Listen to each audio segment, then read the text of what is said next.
Well, hello out there in YouTube land. I got a little project that was forced upon me here. And, well, it wasn't, this particular part of it wasn't forced upon me. The first part of it was forced upon me. But I decided to go ahead, and as long as I was doing that, I figured I'd do this too. So stick around, I'll have a little talk about it. This is Surviving 2 coming to you with another video.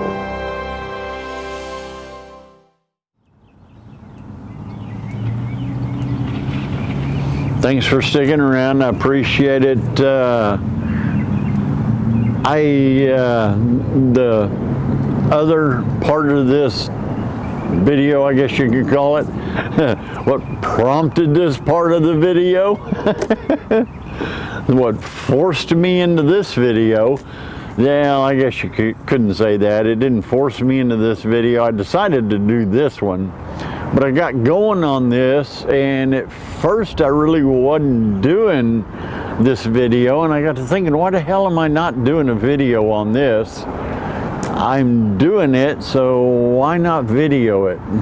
Strange. So the other video that I actually started doing the video of, this is hard to explain.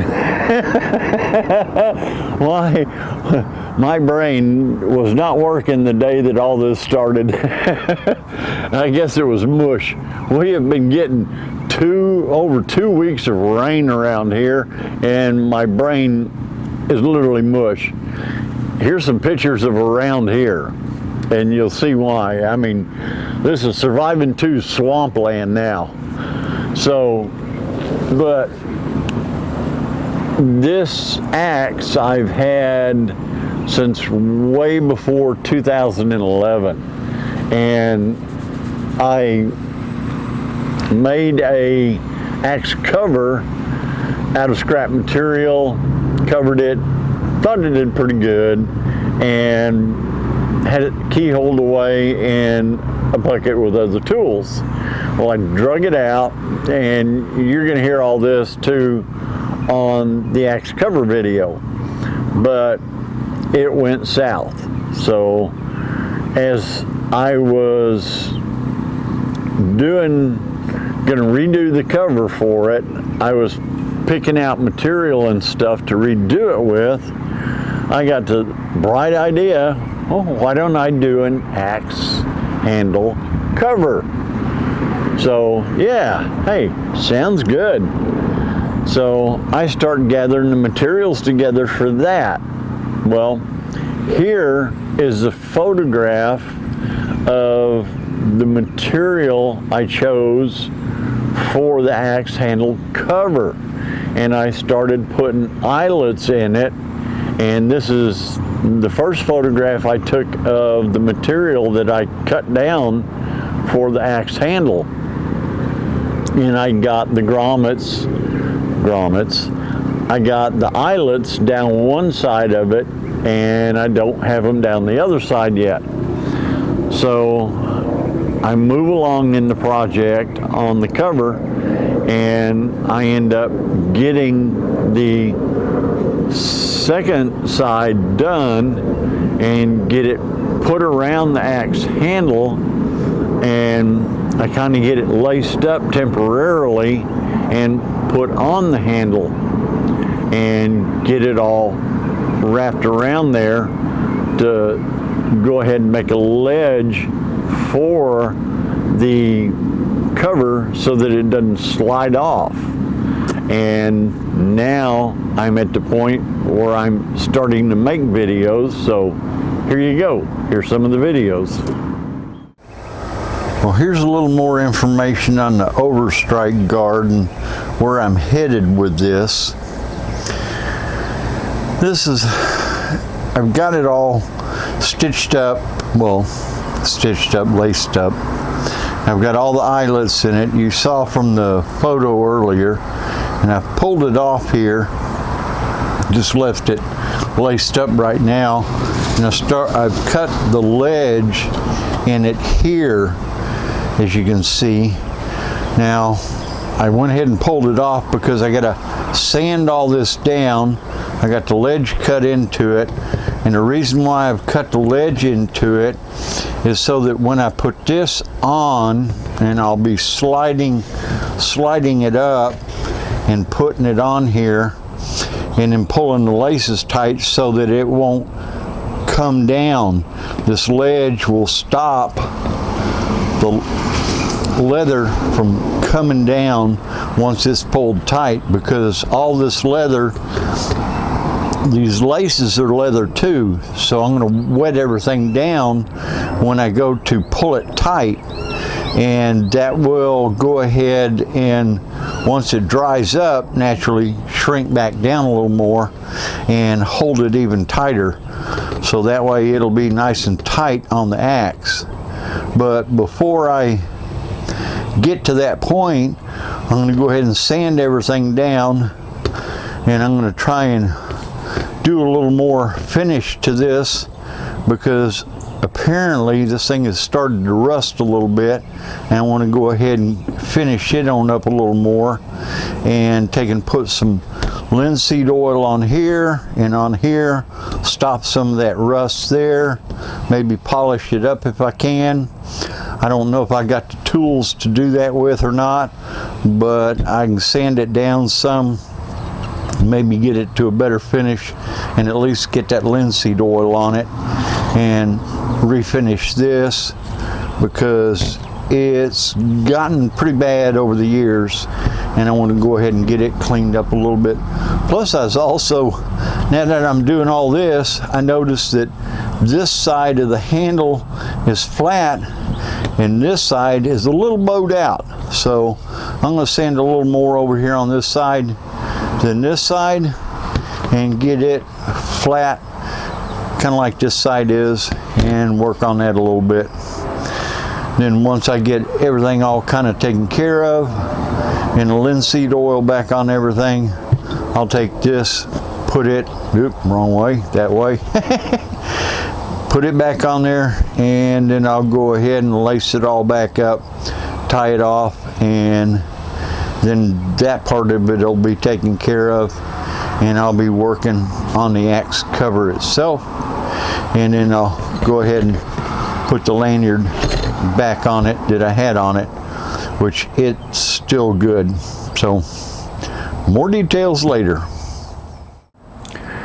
Now here we go, another piece done, and I got this all sanded down, and I put the linseed oil first coat on it and everything, and letting it kind of dry out a little bit, and found out that there's a crack right in here, and I got to get some regular super glue and drop it off down into there, and take some jeweler's files and file it down smooth with the wood, and then I can go ahead and put another coat of linseed oil on it.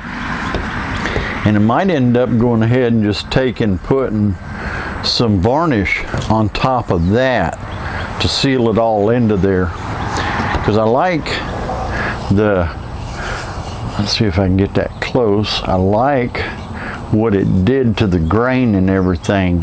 Turned it out looking real nice, and I sanded it down and made it look really good.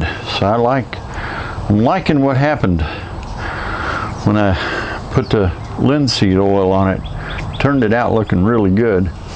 Now, as far as the axe head, I wanted to go ahead and polish it up, but Houston, we have a problem. If you can look, I'm trying to get it to where you can see it right in here. This has got a big divot. I got a feeling that this axe head was cast when they first made it there. You might be able to see it there, but this thing was not I don't know. I don't know how they made this axe head. I don't think it was made by a machine. I think someone casted this axe head. I don't know where it came from, but back here on the butt, if you can see right there, it's 1.5 pounds. So I don't know. But me trying to get this thing smooth and polished is going to be impossible. So I got a feeling I'm going to end up having to paint this thing, which is unfortunate because there's no way I'm going to get that thing smooth. Not with that imperfection there, and there's also imperfections over here on this side, so it's not going to look good at all. Because with the divots that are in it in places, I just can't get it smooth enough to get a polish on it. No matter what I try and do, it would take me forever, and I'll have to divot the hell out of it in other places just to get it down low enough to get it all uniform. So the heck with it. I'm going to go ahead and just probably tape off the other part of the handle and go ahead and hit it with a primer and a sealer and everything, and hit it with a paint and just go ahead and paint it. And I don't know what color I'm going to hit it with, so I don't know. I got to think about that for a while before I do it. But I'm going to go ahead and fill those cracks, and I think there's a couple of small areas over here on this side, like right in here, there's a small hole and a crack behind it. I'll fill them, and any other little places, if I could talk, I would. Any other little places I find, I'll probably drop some super glue into there and then sand it smooth or file it smooth, and then go ahead and hit it with another coat of linseed oil, and then go ahead and do it. And I think there's another crack right here. I'll do that, but that's going to be underneath the guard, so I'm not going to be so worried about seeing it, because that guard goes all the way back to here and it won't be seen, so I'm not so worried about that. I went ahead and hit the handle part of it with some I think it was double aught or triple aught steel wool, and knocked it down so that when I go ahead and hit the next coat of linseed oil on there, it'll do pretty good. And then when I hit if I decide to do the varnish, that'll look really good. So more details later when I get to other parts of this project. We'll see you then. All right, just wanted to add into this video here that I'm not going to be able to show everything as far as what's going on here on this, because the humidity levels are so sky high. I've decided what to go ahead and paint the head on this axe. I'm going to go ahead and hit it with a gloss black, hit it with a primer and then a gloss black. But the humidity levels are so high around here right now. I think it's like 80% or better, and that's just way too high to try and paint anything. So I got to wait till the humidity levels come down a little bit before I try and do anything. And also, this is not a how-to video. This is a how I'm doing it video. So you can take this with a grain of salt and just kind of try and get some ideas of what I'm doing and do it your way, adapt it. So just get some ideas. So anyway, enough said. When I finally get other stuff on this that I'm doing here, I'll show it and let you know what's going on. So hang in there. We'll get this thing done eventually. And by the way, this is the first day I've seen blue sky and not rain in 2 weeks. The damn swampland might dry up around here sooner or later then. Later.